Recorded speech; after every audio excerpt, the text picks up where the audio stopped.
So I'm going to pre-apologize. Historically, my speeches and toasts tend to be lengthy, but I'll keep it to about 5 minutes or so. I'll do my best to keep it entertaining, as only a stepfather can. I'm Seth, by the way, Jessica's stepdad. You don't know me.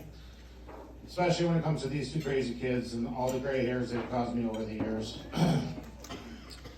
1999 seems like a very long time ago. It was then that Jessica came into my life, and a non-stop, overwhelming feeling of love and connection that I've never truly known prior became part of me.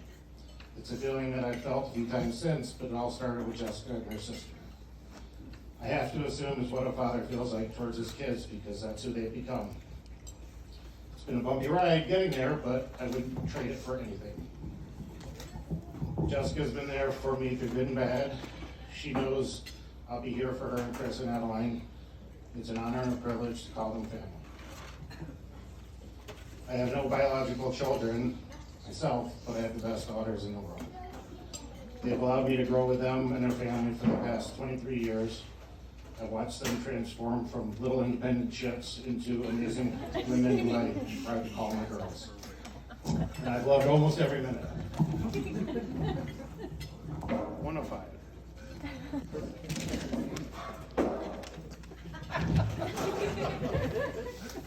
One of my earliest memories was with Jessica. We rented quads somewhere up north. It was probably around 1999. Jessica was about 4, 5. She was sitting in front of me with no helmet, of course. Next thing I know, I hit a tree. She bounced off the quad and bumped her head. I was mortified. I can still feel it 23 years later. Luckily, we were going very slowly, but I felt helpless. I've never felt such a sense of guilt. In reality, Jessica was fine. Her hard head was its own helmet, and she only has a little scar, no permanent brain damage. All gray matter intact, hopefully. Mentally strong. Nothing to worry about, right? Looking back, it might explain some of her not so great teenage choices later in life. I can't be sure. It's possible she still made the choice to strap on that shock collar and tap herself not once, multiple times. She may not have done that without the brain injury I caused her. She was such a different girl, fiercely independent. She did love her steak. Our granola eating healthy vegan Jessica ate nothing but steak when we went out to dinner. Steak, steak, steak. That's all she ever wanted. Sometimes when we went out, she'd order a ribeye, cut off all the fat, eat it, and leave the rest of the steak. You know my secrets? Getting it. She loved her lemons, too. She would shove them in her mouth and chew them like gum. I don't know what's wrong with this girl. Was this my fault? If I didn't physically damage her on the quad, give me time. A few years later, I had a great idea. Let's mentally traumatize her. Picture this, if you will. It's a Saturday night. Family date night. Movie night in Lansing. What's playing, you ask? How about Jackass, the movie? There's an appropriate movie for a 7-year-old. Sorry, everybody. I broke her. Chris, this is my fault. It was a good movie. Coincidentally, a few years later, as a teen, she and, I assume, Paige, stole our car. That wasn't me. I wasn't stealing no car. I apologize, Paige. I could have made. She also decided it was a great idea to get all the cushions out of the house, plop them under our second floor catwalk, and jump from the second floor onto the ground, about 12 feet.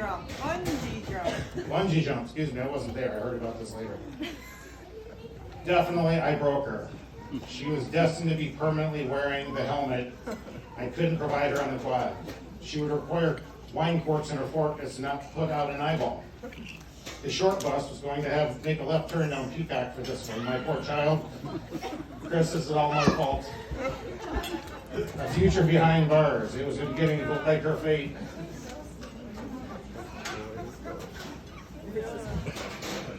Around the same time, she drove our quad straight into an 8-foot drain hole that we had dug in the front yard. Literally should have drowned herself that day.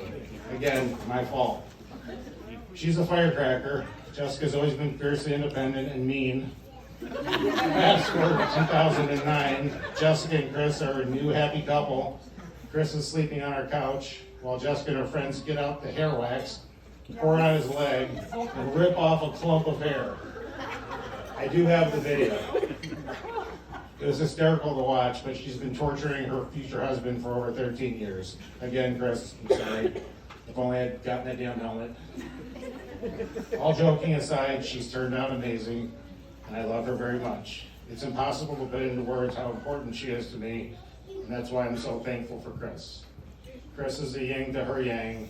He's always been the most amazing, caring, loving, and providing person for her. I'll bet good money he's got a helmet for her.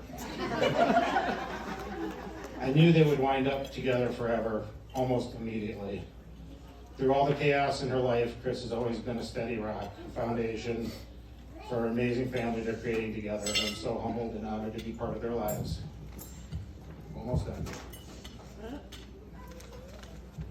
Family has always been so very important to me, and having her in my life and her children growing up as my grandchild has been the best feeling a father can ask for. My wife Jessica, also Jessica, and I love them so much. We love watching Adeline grow up, being invited to family functions and events, and being parents to this couple and grandparents to their daughter. Thank you everyone for listening to the ramblings of an idiot. It's been an amazing journey for them. I look forward to seeing how the future plays itself out. Chris and Jessica, Adeline, I love you with all my heart. Thank you for being family.